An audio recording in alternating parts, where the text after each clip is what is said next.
Olá, tudo bem? Estamos de volta aqui mais uma vez para darmos continuidade ao nosso estudo da lição dessa semana. Estamos já na lição de número 11. O título da lição dessa semana é Ruth e Esther. Antes eu gostaria de pedir perdão porque nós não conseguimos fazer a gravação da lição número 10 por diversos fatores, não conseguimos fazer a gravação.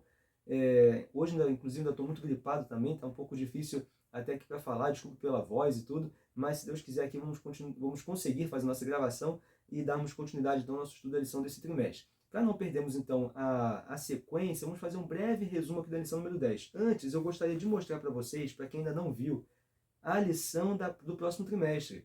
Vai ser de julho, agosto e setembro, o livro de Êxodo. Nós estudaremos então no próximo trimestre o livro de Êxodo. Para você que ainda não adquiriu, não deixe de adquirir lá no site da Casa Publicadora Brasileira. Você também pode acompanhar de forma gratuita no aplicativo 7Me. Ok? Vou deixar aqui embaixo para você ver como é que faz para acessar. Então, a lição você pode adquirir no site da Casa Publicadora Brasileira ou gratuitamente no aplicativo 7Me. Você pode também acompanhar o estudo da lição conosco. Tá bom? Então, não deixe de adquirir, não deixe de fazer planos para estudar a lição da Escola Sabatina diariamente. Eu sempre lembro que o resumo da lição não pode substituir o seu estudo diário. O importante é o seu estudo diário. A lição da Escola Sabatina ela vem com esse objetivo, nos ajudar a diariamente, de forma sistemática, estudar a Palavra de Deus. Então não deixe de abrir a sua Bíblia e a sua lição da Escola Sabatina todos os dias. E o resumo aqui é apenas para ajudar a gente a entender melhor e conversar um pouquinho sobre aquilo que a lição ela nos traz. Tá bom? Então, já alguns informes aqui passados, vamos então rapidamente fazer aqui um breve resumo da lição número 10, só para a gente não perder a sequência. A lição número 10 teve como título Para quem o fim tem chegado. E nós vimos ali histórias da Bíblia que são consideradas alguns tipos dos eventos finais. E aí vimos ali a história de Noé, de Sodoma e Gomorra, e como que o Novo Testamento ele aborda essas histórias justamente para relacionar aos eventos finais. Aos eventos finais. E aí a gente viu que, de forma muito interessante, o Apocalipse ele relata, inclusive, que os ímpios, naquele grande dia, eles vão se esconder, eles vão querer que as pedras caiam sobre eles, porque eles estão entendendo o que está acontecendo. Então esse é o ponto. Na época de Noé, aqueles que se perderam, eles entendiam o que estava acontecendo, porque eles foram avisados. Entende? Noé ele avisou, Noé ele pregou. Aquelas pessoas que se perderam, elas foram avisadas. E justamente nos últimos momentos da história desse mundo, no retorno de Jesus, aqueles que estarão aqui vivos saberão exatamente o que está acontecendo, porque terão já tido a oportunidade de fazer a sua decisão, de escolher em que lado estarão. Por quê? Porque terão conhecimento, pleno conhecimento. Por isso nós temos aí o privilégio de participar nessa missão de pregar o Evangelho, de avisar, de pregar, Jesus está voltando, precisamos nos arrepender, precisamos entregar nossa vida a Jesus. Então, a história de Noé nos traz um pouco essa ideia. Interessante que a Bíblia ela fala que Noé ele construiu a arca, desde o momento onde ele foi orientado por Deus para construir a arca até o término da sua construção, até o dilúvio, na verdade, foram 120 anos. A Bíblia não deixa claro quanto tempo ele pregou, mas dá a entender que provavelmente ele pregou justamente também por esse mesmo tempo, a partir do início da construção da arca. Então, provavelmente ele pregou por 120 anos. É evidente que, no final, Noé e sua família se salvaram. A gente não sabe, durante todos esses 120 anos, certamente muitas pessoas morreram, é evidente. A gente não sabe se dessas pessoas que morreram, algumas aceitaram a sua mensagem, algumas aceitaram a pregação de Noé. A gente não sabe. Mas a intenção aqui, a lição nos traz de forma muito interessante, que nós não precisamos nos preocupar com o resultado em si. Porque o resultado da pregação do Evangelho não depende de nós. Nós precisamos pregar. Precisamos pregar. Esse é o nosso papel. O Espírito Santo é que vai agir nas pessoas. Porque quando a gente olha para o evangelismo de Noé, parece que não foi eficaz. Porque ele pregou por tanto tempo e no final foi ele e sua família que se salvaram. Entende? Mas não cabe a nós fazer esse tipo de avaliação. Nós precisamos nos entregar completamente a Deus e permitir que Ele nos use completamente para a pregação do Evangelho. Os resultados não dependem de nós. Nós somos instrumentos usados e precisamos então permitir que Deus nos use e o Espírito Santo é que vai agir na vida de cada uma das pessoas. E por último, nós vimos então a condição moral que levou à destruição de Sodoma e Gomorra. E de forma muito interessante, a lição ela trouxe o seguinte trecho, né? O pecado é enganoso, pois nos cega para o real estado de nosso coração, escondendo nossas transgressões sob uma camada de autojustificação, enquanto somos rápidos em reconhecer os pecados dos outros. Perceba que a gente tem a tendência de olhar para o mundo hoje e dizer, tá igual Sodoma e Gomorra, né? É um mundo imoral, um mundo pecador, né? Que tem que cair fogo do céu, né? E consumir, acabar com isso. Mas a gente sempre olha o quê? Para o outro, né? O outro está em pecado, o outro é um ser imoral, o outro. Mas justamente quando a lição ela aborda a questão de Sodoma e Gomorra, ela não fala para a gente olhar para o outro, para o mundo. Ela fala para nós olharmos justamente para nós mesmos, né? Fazermos uma autoavaliação do nosso coração, da nossa condição moral, entende? Da nossa condição de pecador, né? É uma autoavaliação. A gente precisa justamente parar de olhar para o outro, né? E se sentir bem, porque o outro aparentemente está numa situação pior, digamos assim, mas precisamos olhar para Cristo e ver que nós estamos numa condição também de pecado, uma condição também de imoralidade e que também necessitamos de um Salvador.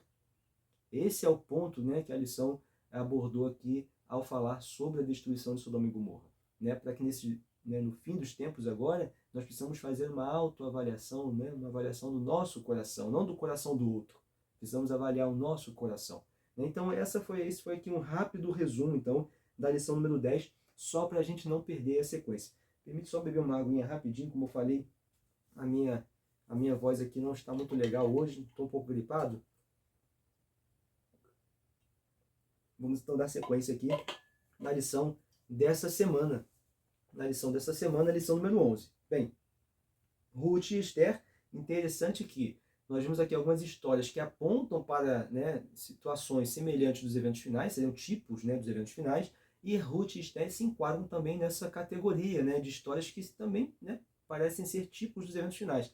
E na verdade a Bíblia toda ela está dentro de um contexto de grande conflito, né? Então no final tudo a gente consegue relacionar a algo que a gente está passando hoje, a algo que a gente passa nos últimos dias.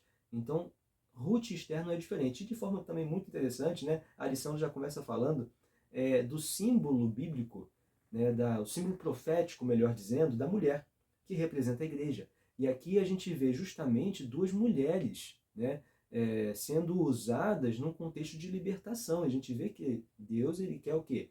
Libertar o seu povo, libertar a mulher, que é a sua igreja, salvar a sua mulher, a noiva, né? Sempre tem esse simbolismo de mulher relacionado à sua igreja.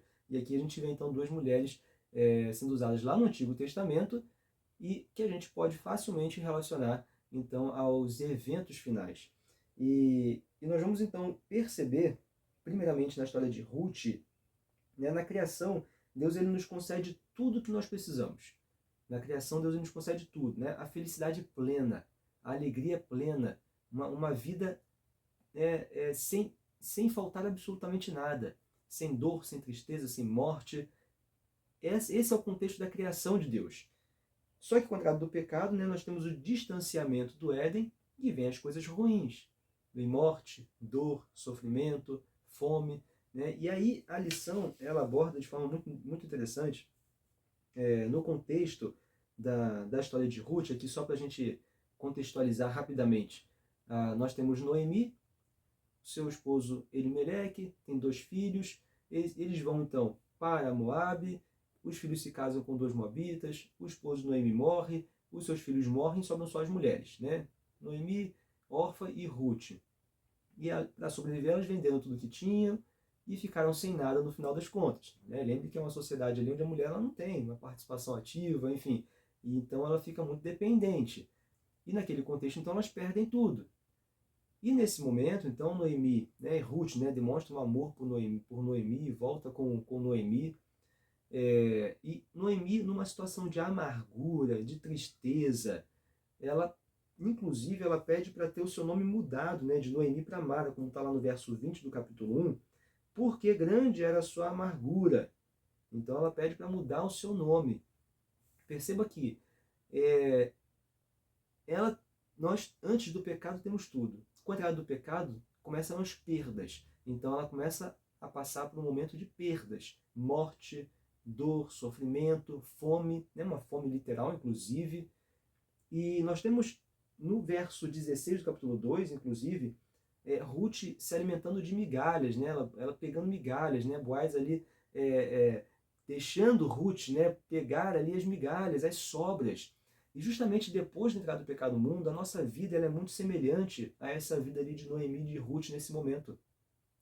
Uma vida de sofrimento, de perdas, de morte, de se alimentar de migalhas. E aqui a lição ela faz uma relação, inclusive, né, não apenas numa questão de migalhas em alimento físico, né, mas a migalha, que isso é aquilo que resta para nós daquilo que foi o original na criação. Deus ele nos cria para sermos completamente felizes. Hoje o que nós temos são migalhas, né? As nossas alegrias, os nossos momentos felizes são migalhas. Porque o mundo não é um mundo feliz. O mundo não é um mundo de alegria. É um mundo de tristeza, é um mundo de amargura. Assim como Noemi estava sentindo essa amargura e pede para ter o seu nome mudado para que fosse relacionado justamente ao contexto de uma situação de amargura. Né? O mundo não é um mundo bom de se viver. É um mundo onde nós temos migalhas, o que sobrou da criação. Às vezes algumas pessoas elas tentam até um pouco se blindar, né, dos sofrimentos que o mundo passa. Eu não quero saber, eu não vejo notícias. É evidente também que eu não gosto nem um pouco de notícias sensacionalistas, né? Mas eu gosto de estar a par, né, do que está passando no mundo. E quando a gente percebe o contexto do mundo, o mundo é um mundo que já era para ter acabado há muito tempo. Não é um mundo feliz, é um mundo de tristeza. Os nossos momentos de alegria são apenas migalhas. É um mundo de morte. É um mundo onde tem pessoas sofrendo o tempo todo. São guerras que não acabam. É a fome que assola grande parte da sociedade mundial. Então, nós precisamos entender que o mundo não é um mundo bom. Se você vive um momento feliz na sua vida, é uma migalha, porque Deus ele quer te conceder uma vida completamente feliz, porque esse era o seu plano original. E é isso que nós estamos almejando, inclusive. Então veja o contexto de Ruth e Noemi aqui nesse momento. É um momento de amargura, de tristeza. Porém, nós temos então a presença de Boaz, né? De Boaz que é um parente próximo a Noemi, naquele momento, para ela recuperar aquilo que era de posse do seu marido, ela precisava de um intermediário, de um parente próximo, para que pudesse resgatar isso, né? Porque ela, como mulher, não podia resolver isso sozinha. Né? Então precisa da presença ali de um parente próximo do sexo masculino para poder tomar posse disso e resgatar tudo aquilo, né? E Noemi teria tudo de volta em nome desse resgatador. E você tem então a presença de Boaz. E Boaz aparece na história então como esse resgatador, né? Que seria um tipo de Cristo. Esse é o ponto, né? Boaz um tipo de Cristo, o resgatador. Porém, na história, aparece um outro parente mais próximo, mas Boaz ele se apaixona por Ruth, né, pela mulher, ele ama a mulher, ele quer ser o resgatador, não por interesse, ele quer ser o resgatador por amor. E aí aparece um parente mais próximo, que, no caso, se o parente fosse mais próximo, ele teria o direito, né, primeiro, de então ser esse resgatador. E interessante que esse parente mais próximo que aparece, ele até se interessa pelas posses. Né? Então ele quer ser o resgatador não por amor, mas por interesse. E é interessante que a lição justamente nos mostra, né, esse cenário do grande conflito, né, onde você tem Cristo e Satanás reivindicando justamente a criação de Deus. Né? Satanás ele se coloca também como o dono disso aqui. Inclusive a lição ela vai abordando, né, justamente como Satanás ele reivindica Jó, reivindica o corpo de Moisés, né, lá na tentação do deserto, ele mostra para Jesus todos os reinos como se tudo fosse dele, né, então ele reivindica tudo para si. Então justamente é o que a gente vê nessa história aqui de Ruth. Né? Então você tem Boaz, que é aquele que quer resgatar por amor, e um outro parente mais próximo, né, que seria aqui Satanás no caso, que quer apenas por interesse, que não ama. Então nós precisamos entender que justamente essa história nos leva a refletir a contextualização do grande conflito. E no final nós sabemos que Boaz, então, ele faz uma negociação com esse parente mais próximo, né, e ele, de fato, acaba se tornando, então, um resgatador por amor. Né? Então a gente vê como que a história de Ruth ela nos ajuda a entender todo esse contexto de grande conflito, e precisamos entender que Cristo ele quer nos resgatar porque ele nos ama. Ele é o nosso Criador, ele é o que tem direito nesse mundo, ele é o que tem direito sobre nós, né? Mas nós precisamos escolher, querer que ele seja o nosso resgatador. Então, nós precisamos justamente ter isso em mente, né? Jesus ele nos ama e quer resgatar cada um de nós. E nós temos também na lição, como nós falamos, nós temos o relato de Esther. O contexto de Esther, a lição começa abordando aqui sobre Amã, justamente Amã que seria um tipo de Satanás, né? Onde Amã ele tem o senso, né, ele é apresentado aqui como aquele que deseja poder, deseja ser adorado, literalmente, né? Ele quer ser reverenciado, quer que as pessoas se prostrem quando ele passa, quer que as pessoas se curvem quando ele passa, né? É orgulhoso, deseja poder, é soberbo. Justamente, né, essas características se relacionam a quem? Né? O inimigo, é o que Satanás quer. Satanás quis tomar o trono de Deus, a posição de Deus. Né? O seu orgulho foi tão acima de qualquer coisa que ele queria ser o próprio Deus, tomar o lugar de Deus. Então Amã ele é apresentado como um tipo de Satanás aqui, dentro desse contexto da história de Esther. E nós temos então Mordecai, né, que fazia ali parte do povo de Deus. Ele não se inclinava quando Amã passava, e Amã fica irritado, e Amã resolve então perseguir o povo de Deus, né, matar Mordecai, perseguir e matar o povo de Deus. Mais uma vez, né, como que essa história nos leva a ver o contexto do grande conflito? Né, a questão de perseguição. É perseguição, Satanás ele quer perseguir, Satanás ele quer acabar com o povo de Deus, porque o povo de Deus não se prostra perante ele. Assim como Amã se irritou porque Mordecai não se inclinava sobre ele, né, não se prostrava, não se inclinava quando Amã passava, Satanás ele nos odeia porque nós não nos prostramos perante ele, porque nós não adoramos, porque o contexto do grande conflito justamente é a quem nós adoramos. Veja como a história de Esther, né, nos ajuda a compreender essa questão do grande conflito. Né? E aí Satanás faz o quê? O que Amã fez. Ele deseja o quê? Perseguir, matar o povo de Deus. É isso que nós vemos na história. Perseguição, porque nós não nos prostramos perante ele. A quem nós estamos adorando? A quem nós estamos nos prostrando? Né? Esse é o contexto do grande conflito e esse é o contexto aqui da história de Esther.